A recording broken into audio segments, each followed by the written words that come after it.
इंसान एकमात्र ऐसा प्राणी है दोस्तों जिसका जहर उसकी दांतों पर नहीं बल्कि उसकी बातों पर होता है। नमस्कार दोस्तों, मैं एस्ट्रोलॉजर वासुदेव मिश्रा आपका अपने चैनल भविष्यवाणी पावर ऑफ द लॉर्ड में हार्दिक स्वागत करता हूं। दोस्तों, आज का यह ज्योतिष का कार्यक्रम आप लोगों के लिए, मेष राशि वालों के लिए बेहद ही ज़्यादा महत्वपूर्ण कार्यक्रम साबित होने वाला है, क्योंकि आज हम बात करेंगे आपकी वीकली प्रेडिक्शन साप्ताहिक राशिफल के बारे में। जी हाँ दोस्तों, आप लोगों के लिए साल 2023 के अंतिम महीने दिसंबर महीने के दूसरा सप्ताह यानी कि 11 दिसंबर से लेकर के 17 दिसंबर तक का समय किस प्रकार से रहने वाला है। इन 7 दिनों में ग्रहों की स्थिति के आधार पर आपको क्या फलाफल मिलने वाला है और जो ग्रह नेगेटिव रूप से आपको प्रभावित करेंगे उनके लिए कौन सा उपाय आपको करना चाहिए, हर एक जानकारी आपको विस्तार के साथ बताने का प्रयास करेंगे। इसलिए अगर आप भी एक मेष राशि के जातक हैं तो कार्यक्रम को अंत तक देखने की जिम्मेदारी आपकी बनती है। और दोस्तों, आप अगर अपनी जन्म कुंडली पर हमसे परामर्श लेना चाहते हैं तो वीडियो के अंदर और डिस्क्रिप्शन बॉक्स में आपको नंबर मिल जाएगा, जहां से आप संपर्क करके अपनी जन्म कुंडली का विस्तार के साथ विश्लेषण करवा सकते हैं। तो दोस्तों देखिए, साप्ताहिक राशिफल में मुख्य रूप से चंद्रमा के गोचर की गणना की जाती है। क्योंकि चंद्रमा होता है हमारे मन का कारक ग्रह। हम जो कुछ भी सोचते हैं, जो कुछ भी समझते हैं, उसे ही अपने जीवन के हर क्षेत्र में इम्प्लीमेंट करने का प्रयास करते हैं, जिसकी वजह से दैनिक जीवन के ऊपर चंद्रमा का प्रभाव विशेष रूप से होता है। इसलिए चंद्रमा की गोचरीय स्थिति का ज्ञान होना बेहद ही आवश्यक है। तो दोस्तों, अगर इस सप्ताह चंद्रमा की स्थिति के बारे में बात की जाए तो सप्ताह के शुरुआत में ही यानी कि 11 और 12 दिसंबर को चंद्रमा वृश्चिक राशि में गोचर करेंगे। और वृश्चिक राशि जो होती है ना दोस्तों, वह चंद्रमा की नीच राशि होती है, जिसकी वजह से इस समय थोड़ा टेंशन, तनाव और डिप्रेशन की स्थिति उत्पन्न हो सकती है। हालांकि इसी राशि में मंगल देव भी गोचर कर रहे हैं, जिसकी वजह से चंद्रमा का जो नीचत्व का प्रभाव होगा उसमें काफ़ी हद तक कमी आ जाएगी और नीच भंग राजयोग का निर्माण होगा। इसके अलावा धन लक्ष्मी राजयोग का भी निर्माण होगा, जिसका प्रभाव आपको अपने जीवन में देखने को मिलेगा। तो वहीं सप्ताह के मध्य में यानी कि 13 और 14 तारीख को चंद्रमा का गोचर धनु राशि में होने वाला है। यहाँ पर देवगुरु बृहस्पति की नवम दृष्टि पड़ेगी, जिसकी वजह से गज केसरी योग के समान आपको अपने जीवन में प्रभाव देखने को मिलेगा। तो वहीं सप्ताह के अंतिम पड़ाव में 15, 16 और 17 तारीख को चंद्रमा का गोचर मकर राशि में होगा, जहां पर केतु की पंचम दृष्टि पड़ेगी, जिसकी वजह से ग्रहण योग का प्रभाव आपको देखने को मिलेगा। यह फिर से टेंशन, तनाव और डिप्रेशन की स्थिति उत्पन्न कर सकती है। तो दोस्तों देखिए, आप लोगों के लिए यानी कि मेष राशि वालों के लिए चंद्रमा का गोचर सबसे पहले तो सप्ताह की शुरुआत में 11 और 12 तारीख को आपकी राशि से अष्टम भाव में देखने को मिलेगा, जिसकी वजह से आपके जीवन में बहुत सारी समस्याएं जो अभी तक आ रही थी उससे आपको चंद्रमा राहत दिलाने का प्रयास करेंगे।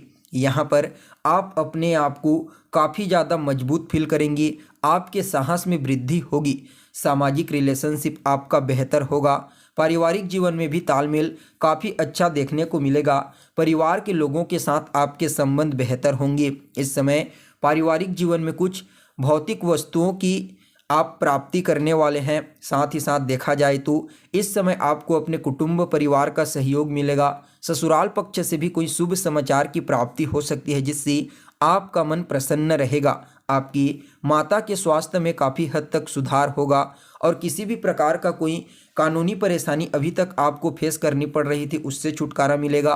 वैवाहिक जीवन में जो जीवन साथी के साथ वैचारिक मतभेदता चल रही थी उसमें भी ठीक होता हुआ आपको नज़र आने वाला है। जो जातक अविवाहित हैं उनके लिए भी विवाह के अच्छे अच्छे रिश्ते आएंगे और इस समय आपकी लव लाइफ में भी बेहतरीन तरीके से सुधार होने का योग बना हुआ है। इसके अलावा जो जातक अपने नौकरी व्यापार में कोई परिवर्तन करने के बारे में सोच रहे हैं उनके लिए भी कुछ इस समय बेहतर ऑप्शन खुलते हुए नजर आएंगे। आपको बता दें, सप्ताह के शुरुआत में ही आप धन संचित कर पाने में कामयाब रहेंगे।